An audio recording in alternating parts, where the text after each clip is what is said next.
નમસ્કાર મિત્રો, આજે આપણે આ વિડીયોમાં ગુજરાતના હવામાન સમાચારો વિશે વાત કરીશું। હાલ મિત્રો સૌરાષ્ટ્રના દરિયા કિનારે ભારે પવન સાથે તોફાની વરસાદ જોવા મળી રહ્યો છે। હવે ગુજરાતમાંથી ઠંડી ક્યારે વિદાય લેશે અને હવે ગુજરાતમાં ઉનાળામાં તડકા કેવા પડશે તે દરેક સમાચારોની વાત કરીશું।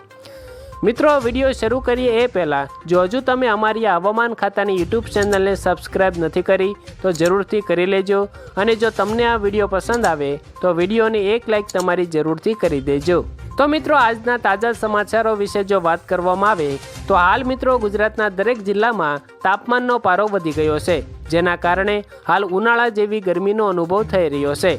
મિત્રો હોળી તાપીને શિયાળાની વિદાય થતી હોય છે, પરંતુ આ વર્ષે ઉનાળાનો કહેર જોવા મળી રહ્યો છે। હવામાન વિભાગે આગાહી કરતાં જણાવ્યું છે કે આ વર્ષે લોકો ભારે ગરમીમાં શેકાવાના છે, કારણ કે આ વર્ષે ગરમી તમામ રેકોર્ડ તોડી નાખશે। મિત્રો આજે હવામાન વિભાગે કરેલી આગાહી ઉપર એક નજર કરીએ તો ગુજરાતના વાતાવરણમાં અચાનક પલટો આવતા ખેડૂતો ભારે ચિંતામાં મુકાયા છે।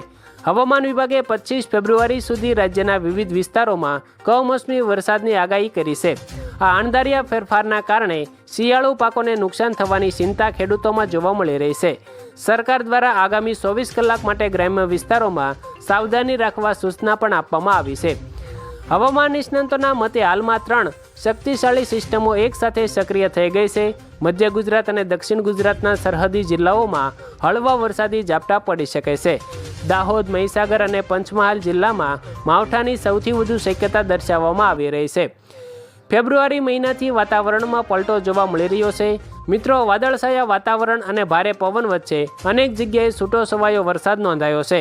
હવામાન વિભાગે આજે પણ ઉત્તર ગુજરાત અને સૌરાષ્ટ્રના કેટલાક વિસ્તારોમાં વાદળછાયા વાતાવરણની વચ્ચે છૂટા છવાયા વરસાદનું અનુમાન વ્યક્ત કર્યું છે। ગઈકાલે પંચમહાલ, મહીસાગર, દાહોદ, વડોદરા સહિતના આસપાસના વિસ્તારોમાં છૂટો છવાયો હળવો વરસાદ નોંધાયો હતો। બંગાળની ખાડીમાં સર્જાયેલા લો પ્રેશર એરિયાના કારણે રાજ્યના પૂર્વ અને દક્ષિણના વિસ્તારોમાં વાતાવરણમાં પલટો આવ્યો છે।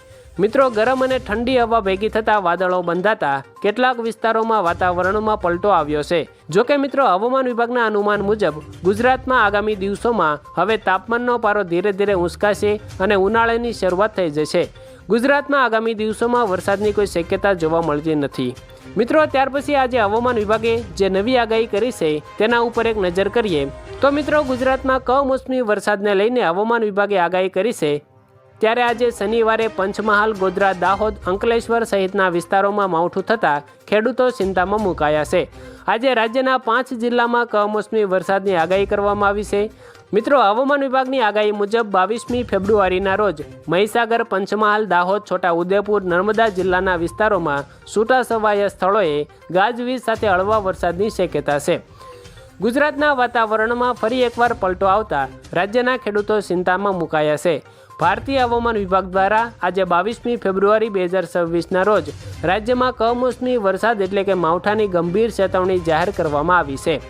આ ફેરફાર પાછળનું મુખ્ય કારણ એકસાથે સક્રિય થયેલી 3 વરસાદી સિસ્ટમ છે। હવામાન નિષ્ણાતોના મતે હાલમાં વેસ્ટર્ન ડિસ્ટર્બન્સ, સાયક્લોનિક સર્ક્યુલેશન અને ટ્રફ લાઇન સક્રિય હોવાથી ગુજરાતના પૂર્વીય અને દક્ષિણના ભાગોમાં વાદળછાયું વાતાવરણ અને હળવા વરસાદની શક્યતા વ્યક્ત કરવામાં આવી છે। મિત્રો ત્યાર પછી આગળ વાત કરીએ તો સામાન્ય રીતે ફેબ્રુઆરી મહિનાના અંતમાં ઠંડી વિદાય લેતી હોય છે, પરંતુ આ વર્ષે કુદરતનો મિજાજ અલગ જોવા મળી રહ્યો છે। અરબી સમુદ્ર અને ઉત્તર ભારત તરફથી આવતા ભેજવાળા પવનોને કારણે વાતાવરણમાં પલટો જોવા મળી રહ્યો છે। માવઠાની આ આગાહીને પગલે ઘઉં, જીરું, રાયડો અને શેણા જેવા શિયાળુ પાકો પકવતા ખેડૂતોને પાક સુરક્ષિત રાખવા જણાવ્યું છે। જોકે મિત્રો રાહતની વાત એ છે કે આ વરસાદી માહોલ લાંબો સમય ટકી શકશે નહીં। આવતીકાલ એટલે કે 22મી ફેબ્રુઆરીથી વાતાવરણ ફરી સૂકું બનશે। આગામી 26 ફેબ્રુઆરી 2026 સુધી રાજ્યમાં વરસાદની કોઈ શક્યતા નથી અને આકાશ સ્વચ્છ જોવા મળી શકે છે તેવી આગાહી આજે અંબાલાલ પટેલ દ્વારા કરવામાં આવી હતી।